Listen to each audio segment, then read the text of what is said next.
Selamat malam, salam sejahtera. Terima kasih karena bersama dengan saya di Nazlin Unity Channel. Saudara-saudara sekalian, pada petang tadi kita dikejutkan dengan kononnya dakwaan spekulasi mengatakan 10 ahli parlimen daripada Pakatan Harapan Barisan Nasional daripada kerajaan bakal menyokong Muhyiddin ataupun bakal menyokong Perikatan Nasional. Saya telah ulas sebentar tadi bahwa boleh dengar tapi jangan percaya, kerana amat-amat mustahil menunjukkan 10 orang itu nak pindah. Dulu 30, sekarang jadi 10 pula kan. Siapa orangnya? Ikuti terus ulasan kali ini. Tapi ini reaksi daripada kerajaan berkaitan dengan dakwaan 10 ahli parlimen itu menyokong Perikatan Nasional. Akhirnya Menteri Komunikasi iaitu Fahmi Fadzil tampil menjawab, memberi reaksi berkaitan dengan dakwaan tersebut. Dakwaan pihak tertentu kononnya lebih ramai ahli parlimen dari kerajaan akan menyokong Perikatan Nasional PN hanyalah spekulasi semata-mata, kata Menteri Komunikasi dan Digital Fahmi Fadzil. Saya sudah memberikan hujah sepanjang tadi pagi.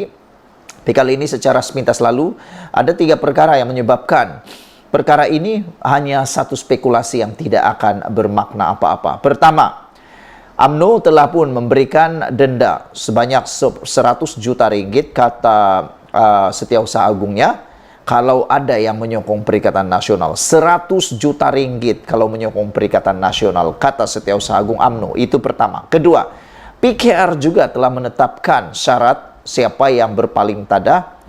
Mungkin kalau saya tak silap dulu Zuraida Kamarudin telah pun kena dengan 10 juta ringgit. Tak tahulah dalam pilihan raya baru-baru ini masih menggunakan cara atau sama atau tidak, tapi saya rasa masih menggunakan kaedah dan undang-undang yang sama, peraturan yang sama. 10 juta ringgit kalau berpaling tada.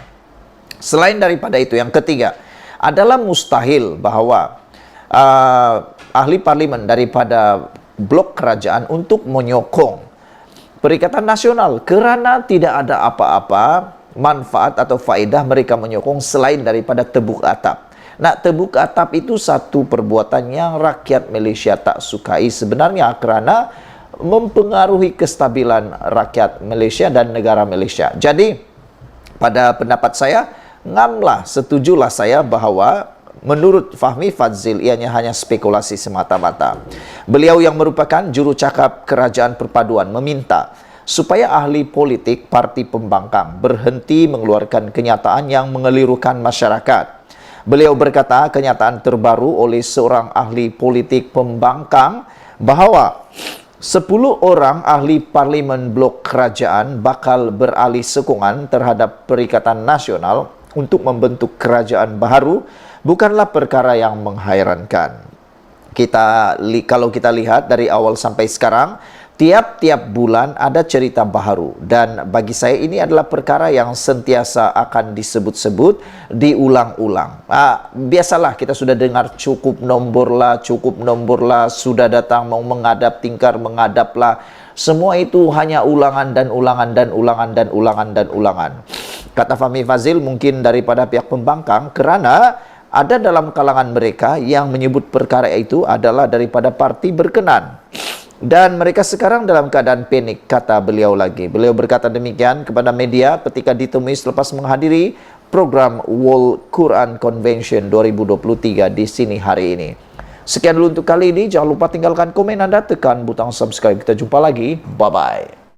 Selamat petang, salam sejahtera. Terima kasih kerana bersama dengan saya di Nazlin Unity Channel. Kita dikejutkan dengan satu tajuk di Malaysia kini apabila Sanusi dikatakan otak masuk air.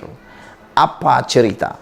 Sebelum kita teruskan, tekan butang subscribe untuk membantu mengembangkan channel ini. Dan tentunya Anda terkejut apabila Sanusi dikatakan sebagai otaknya sudah masuk air. Kenapa Sanusi sehingga mendapat gelaran otak masuk air? Tapi sebelum saya bacakan laporan di Malaysia kini ini, kita mau ulas sedikit juga tentang pendedahan daripada Wisma Putra berkaitan dakwaan Sanusi. Kononnya ada wujud Little Napoleon di Wisma Putra. Wisma Putra telah pun memberikan penafian dan mendedahkan cerita yang sebenarnya yang paling mengejutkan kita. Pada mulanya saya pun hampir-hampir percaya 100% dan terkejut dengan pendedahan Sanusi. Apabila Sanusi kata dalam mesyuarat bersama dengan Anwar Ibrahim, wujud Little Napoleon dan wujud cubaan untuk cuba melaga-lagakan beliau dengan pentadbiran Anwar Ibrahim. Sehingga beliau tidak disediakan kerusi dalam mesyuarat, katanya. Beliau kata, Sanusi kata, bukan rasa terhina, tapi katanya perbuatan itu tidak baik. Namun, tidak sampai 24 jam, Wisma Putra akhirnya tampil menjawab dakwaan Sanusi itu karena selepas cuba dipermalukan, cuba dipertikaikan oleh Sanusi, tentulah Wisma Putra wajib menjawab perkara itu, dan jawaban Wisma Putra itu sebenarnya betul-betul membalas, memberi balik paku besi paku keras kepada Sanusi dengan mengatakan, Wisma Putra kata sebenarnya bukan tak sediakan kerusi, tapi memang tak disediakan kerana Sanusi tiada dalam senarai jemputan dalam mesyuarat tersebut. Dengan kata lain, kemunculan Sanusi dalam mesyuarat itu tidak dijangka pun dan tidak diketahui pun, tiba-tiba saja mungkin ada, dan memang itu sebabnya tiada kerusi kerana tidak dijemput. Jadi memang sesuailah dia berdirikan, tapi oleh kerana kebaikan hati Anwar Ibrahim, akhirnya Anwar sendiri yang mengarahkan supaya pegawai Wisma Putra tersebut menyediakan kerusi untuk Sanusi. Lihatlah, walaupun Anwar selalu dimaki hamun, dihentam, dikeroyok, dibelasa oleh Perikatan Nasional, khususnya apabila selalunya Sanusi pun selalu menghentam Anwar Ibrahim dalam kempen-kempennya, apa yang jadi? Anwar Ibrahim tidak berdendam, bahkan dia menyediakan kerusi pula untuk Sanusi. Jadi itulah yang kita kata, yang jahat harus dibalas dengan kebaikan supaya muncullah kebaikan. Apa pula cerita tentang otak masuk air ini? Rupa-rupanya ini yang berlaku. Akibat digelar tokong perut buncit, Tiong membidas Sanusi pula dengan otak masuk air. Pertikaman lidah antara Menteri Pelancongan Tiong King Seng dan Menteri Besar Kedah Sanusi Maknor menjadi semakin hodoh apabila masing-masing mengeluarkan kata-kata lebih ekstrim. Hari ini Tiong pula berkata otak Sanusi masuk air. 2 hari selepas Sanusi mengejek penampilannya seperti tokong berkepala botak dan berperut buncit. Kata Tiong, dia punya otak masuk air ke apa? Tuhan pun kasih sama tuduh, kata beliau. Aduh, ini memang tak elok sangatlah kan. Menggunakan Tuhan di dalam apa-apa perkara itu memang tak elok langsung. Kata Tiong, dia kata saya duduk di bawah pokok pisang. Macam itu tokong Buddha yang berperut besar. Ade, ini melampaulah bagi saya lah. Kalau you atau kamu cerita sebegitu, you sudah menghina satu tokoh lagi, kata Tiong. Sanusi dalam sidang Dewan Undangan Negeri Kedah Rabu lalu menyelar Tiong dengan berkata dalam logat Kedah, oh, rupa-rupanya dalam Dewan Undangan Negeri Kedah Sanusi menyelar Tiong. Ini pada pendapat saya betul-betul tidak senonoh lah. Karena Dewan Undangan Negeri Kedah itu amat mulia, kenapa pula sanggup mengatakan begitu?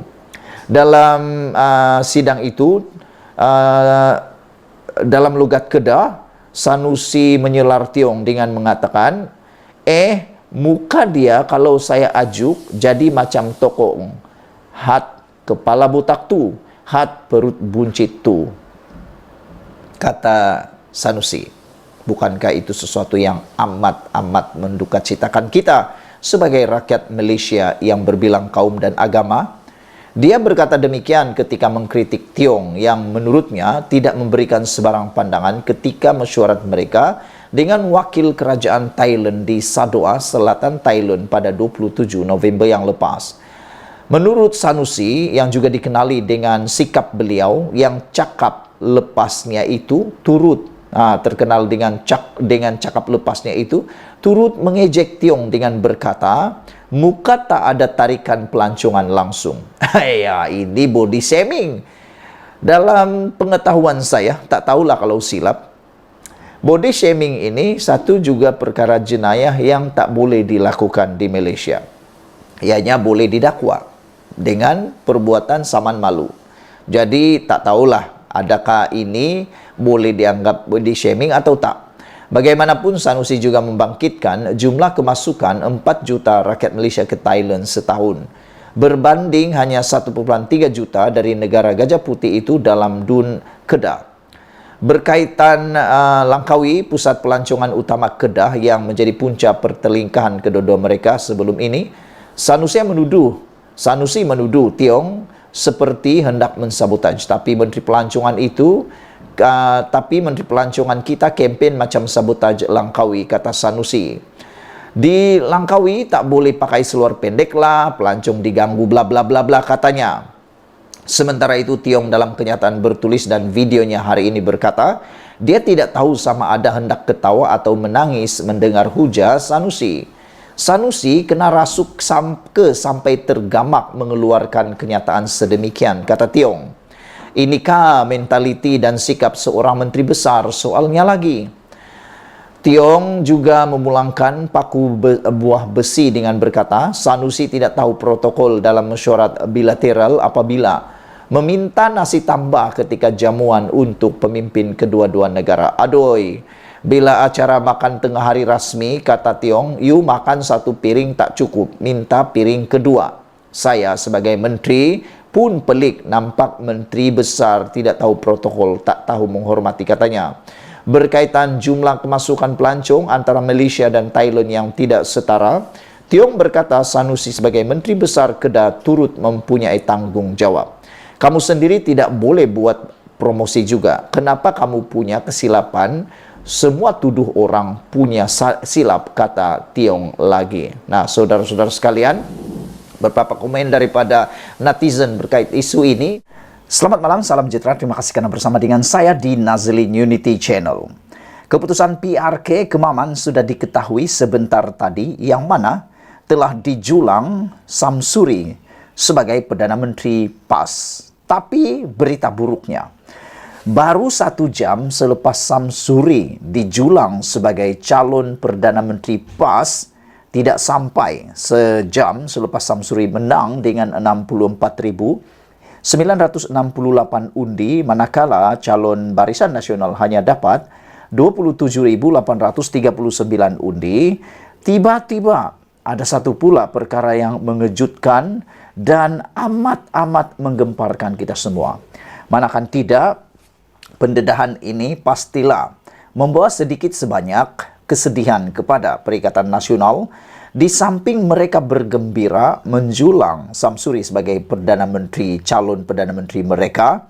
Ini pula sebenarnya yang berlaku, yang pastinya membawa kesakitan, berita buruk dan duka cita kepada Perikatan Nasional.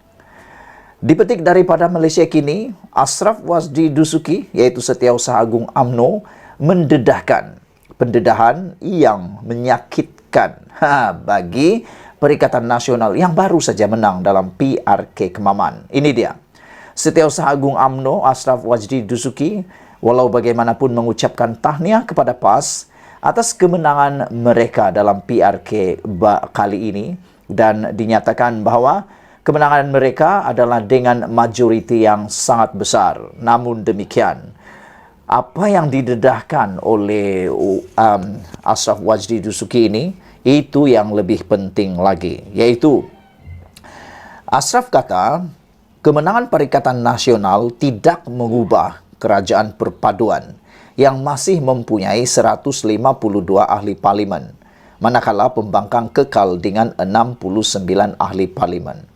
Maknanya, kemenangan Samsuri hanya mampu menambah bilangan ahli parlimen 1 orang kepada Perikatan Nasional.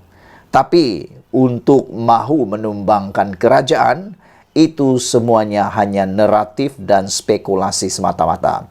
Seperti yang telah dinyatakan oleh Fahmi Fadzil, yaitu Menteri Komunikasi dan Juru Cakap bagi Kerajaan, beliau kata itu hanya spekulasi dan boleh dengar tapi percaya jangan. Kerana apapun yang dikatakan oleh Perikatan Nasional berkaitan dengan kononnya Samsuri akan menjadi Perdana Menteri, itu semua hanya bakal, bakal, bukannya confirm. Hanya bakal berlaku selepas PRU 16 pada tahun 2027. Ini kerana UMNO telah pun menyatakan bahawa siapa-siapa ahli parlimen UMNO yang berpaling tadah menyokong Perikatan Nasional akan didenda 100 juta ringgit. 100 juta ringgit. Siapakah ahli parlimen UMNO yang betul-betul sungguh-sungguh berani menggadai risiko dan menggadai maruah sebagai ahli politik, menggadai diri untuk berhadapan risiko didenda 100 juta itu. Jadi tepatlah seperti yang dikatakan oleh Setiausaha Agung UMNO Ashraf Wajdi Dusuki bahawa apapun yang terjadi hari ini sebenarnya hanya menambah bilangan ahli parlimen Perikatan Nasional tetapi tidak mampu mengubah kerajaan. Kerana kerajaan tetap mempunyai 152 ahli parlimen, manakala pembangkang kekal 69 ahli. Oleh sebab itulah Ashraf Wajdi Dusuki menasihati pemenang iaitu Ahmad Samsuri supaya boleh fokus segala usaha membela kebajikan dan memacu kembali ekonomi negara, kata Ashraf Wajdi Dusuki. Buat semua pengundi setia Barisan Nasional, kata beliau, terima kasih kerana masih meyakini perjuangan ini, tulisnya di laman Facebook. Dia menggesa penyokong Barisan Nasional supaya tidak terlalu kecewa dan meneruskan perjuangan. Saudara-saudara sekalian, ada penganalisis politik kata, keputusan malam ini mungkin akan berubah 4 tahun lagi. Semuanya sebenarnya bergantung pada prestasi Kerajaan Pakatan Harapan Barisan Nasional Kerajaan Perpaduan yang diilhamkan oleh Ketua Duli Yang Maha Mulia di Pertuan Agung ini. Semuanya dinilai 4 tahun lagi. Kalau prestasi mereka melampaui jangkaan dan berprestasi sangat baik, tidak mustahil apa yang berlaku hari ini tidak akan berulang lagi. Yaitu tidak mustahil Terengganu yang pernah diperintah oleh Barisan Nasional satu ketika dahulu boleh dirampas oleh Barisan Nasional sekali lagi. Ini semua bergantung pada prestasi PAS di negeri Terengganu. Kalau prestasi PAS mengecewakan, tidak membawa apa-apa perubahan, tidak membawa kepada kemajuan dan makin hari makin ketinggalan, pastilah mereka bakal digantikan oleh Barisan Nasional. Oleh sebab itu, sesuailah seperti yang dikatakan oleh Ashraf Wajdi Dusuki bahawa dia menggesa penyokong Barisan Nasional supaya tidak terlalu kecewa dan meneruskan perjuangan. Kata pepatah, mendung bukannya selalu mendung. Hujan pun tidak selalu hujan. Kadang-kadang hujan hanya sehingga ke tengah hari dan akhirnya cahaya timbul semula. Adakah 2027 PAS akan tumbang pula? Semuanya seperti yang saya katakan tadi bergantung kepada sejauh mana prestasi pemerintahan PAS di kawasan tersebut. Jadi saudara-saudara sekalian, meskipun PAS sudah memenangi Parlimen Kemaman sekali lagi dengan majoriti yang sangat besar, iaitu calon Perikatan Nasional telah pun mendapat 64.968 undi dan menewaskan calon Barisan Nasional yang hanya dapat 27.839 undi. Namun, sekali lagi saya bacakan peringatan daripada Ashraf Wajdi Dusuki supaya para pengundi yang ada di Kemaman mengingat kemenangan Perikatan Nasional tidak mengubah kerajaan perpaduan seperti yang diwar-warkan oleh Muhyiddin dan juga Hadi Awang. Beliau kata, tidak akan mengubah kerajaan perpaduan, kata Aswati Dusuki. Yang hanya berubah ialah Menteri Besar Terengganu bakal tambah sibuk, tambah kerja dan menjadi beban. Beliau adalah ahli parlimen, beliau juga adalah Menteri Besar Terengganu, beliau juga adalah ahli Dewan Undangan Negeri. Dia ada kerja yang sangat-sangat luar biasa besarnya. Jadi saudara-saudara sekalian, itu sajalah yang berubah, yaitu kesibukan dan tanggung jawabnya. Tapi kalau kerajaan tidak akan berubah. Dengan ahli parlimen kerajaan 152, ahli parlimen pembangkang tetap 69. Sekian dulu dalam kegembiraan ahli parlimen PAS menang, itu pula berita dukanya. Kita jumpa lagi, bye-bye. Selamat malam, salam sejahtera. Terima kasih karena bersama dengan saya di Nazilin Unity Channel. Kali ini memang kesianlah Muhyiddin kita kata, karena disahkan polis sudah membuka kertas siasatan terhadap Muhyiddin. Kali ini berkait isu 3R. Jadi saudara-saudara sekalian, ini bukan sekadar membuatkan Muhyiddin banyak kes. Kalau dulu Muhyiddin sedikit kes, sekarang ini dah bertimpa-timpa kes Mahkamah Muhyiddin kalaulah dia didakwa untuk isu 3R ini pula. Kalau sebelum ini Sanusi saja yang selalu dikaitkan dengan 3R bersama dengan Hadi, sekarang ini Muhyiddin juga telah pun masuk kumpulan 3R tersebut dengan disahkan oleh polis bahwa kertas siasatan terhadap Muhyiddin berkait dengan isu 3R telah pun dibuka. Jadi secara rasminya Muhyiddin masuk kumpulan yang disiasat 3R, isu 3R. Polis hari ini membuka kertas siasatan terhadap Tan Sri Muhyiddin Yassin yang didakwa mengeluarkan kenyataan membabitkan 3R, yaitu agama, bangsa dan raja, ketika kempen pilihan raya PRK Parlimen Kemaman baru-baru ini. Timbalan Ketua Polis Negara Datuk Seri Ayub Khan Maidin Piche berkata, siasatan terhadap pengerusi Perikatan Nasional PN itu dilakukan mengikut Seksyen 4 dalam kurungan E Akta Kesalahan Pilihan Raya 1954 kerana mencetuskan keadaan tidak harmoni. Bercakap pada sidang media selepas melakukan tinjauan di Pusat Pengundian Sekolah Kebangsaan Bukit Mantok di Cukai, Terengganu hari ini, beliau berkata siasatan itu dijalankan susulan satu laporan polis yang dibuat terhadap Muhyiddin di sebuah balai polis di negeri itu pada Jumaat yang lepas. Muhyiddin yang juga Presiden Parti Bersatu pada satu ceramah perdana di Cukai antara lain didakwa mengeluarkan fatwa harus untuk ahli UMNO meninggalkan parti itu dan mereka yang berbuat demikian boleh mendapat ganjaran pahala hijrah seperti zaman Rasulullah, kata laporan ini. Pada itu, Ayub Khan turut mengingatkan semua penyokong agar tidak mengadakan sebarang perhimpunan ataupun perarakan pasca pilihan raya supaya tidak menimbulkan gangguan kepada ketenteraman awam. Saudara-saudara sekalian, ini satu perkara yang paling mengejutkan kita.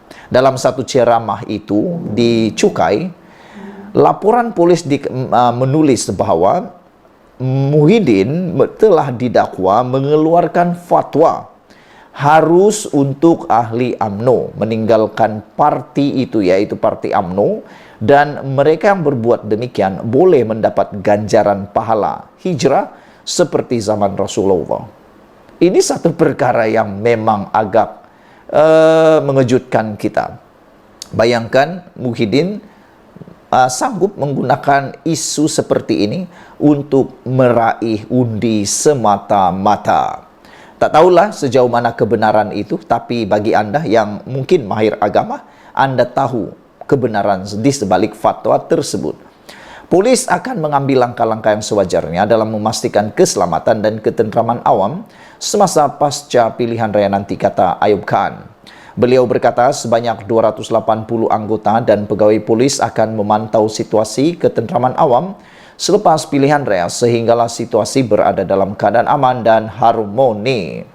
PRK Kemaman menyaksikan pertembungan 1 lawan 1 antara calon Barisan Nasional dan Menteri Besar Terengganu iaitu Dr. Ahmad Samsuri Mokhtar yang mewakili PAS, manakala calon Barisan Nasional diwakili oleh Jeneral Bersara Tan Sri Raja Muhammad Afandi Raja Muhammad Noor.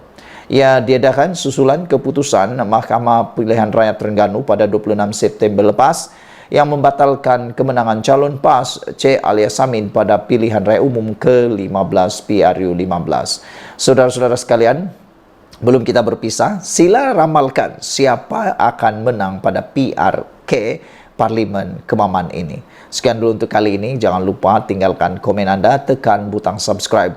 Malaysia kita punya, kita jaga sama-sama, cintai Malaysiaku. Kita jumpa lagi. Bye-bye.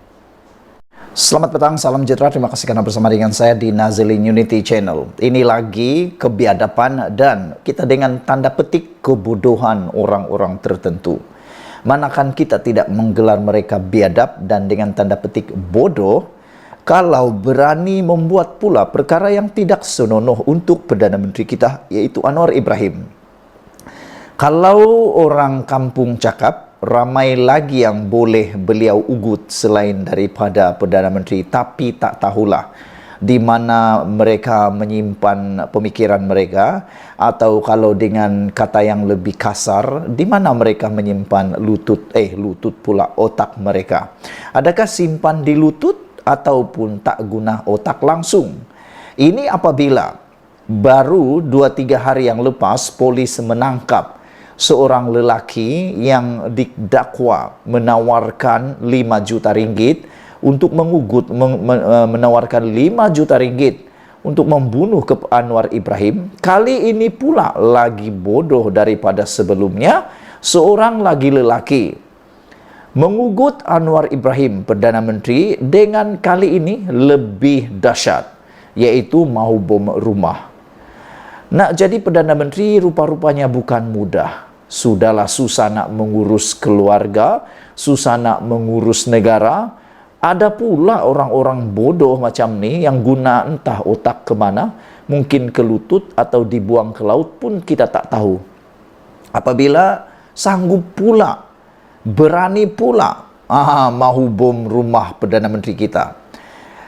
Pada pendapat anda sebagai rakyat Malaysia, orang-orang seperti ini nak buat macam mana?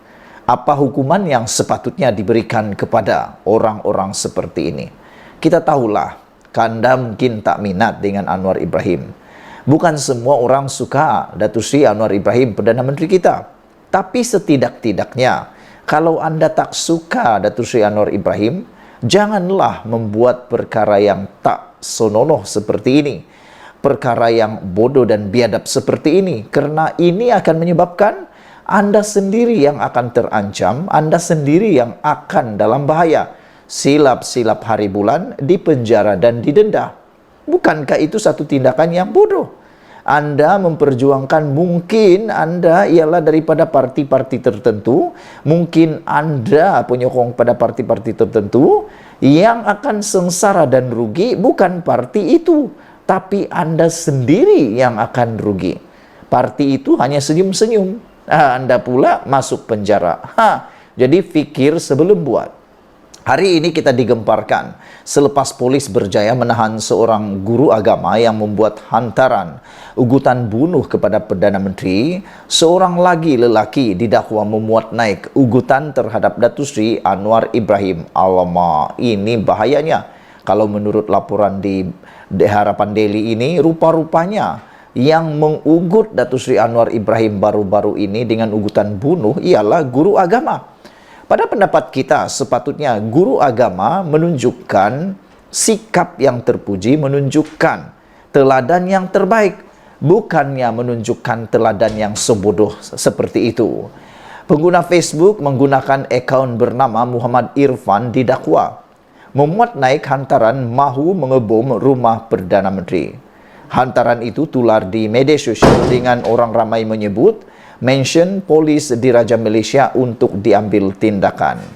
Tunggu masa nak kena bom je rumah Anwar ini. Majoriti rakyat pun dah benci dengan dia. Pejuang LGBT patut mampus tulis akaun tersebut. Inilah yang kita kata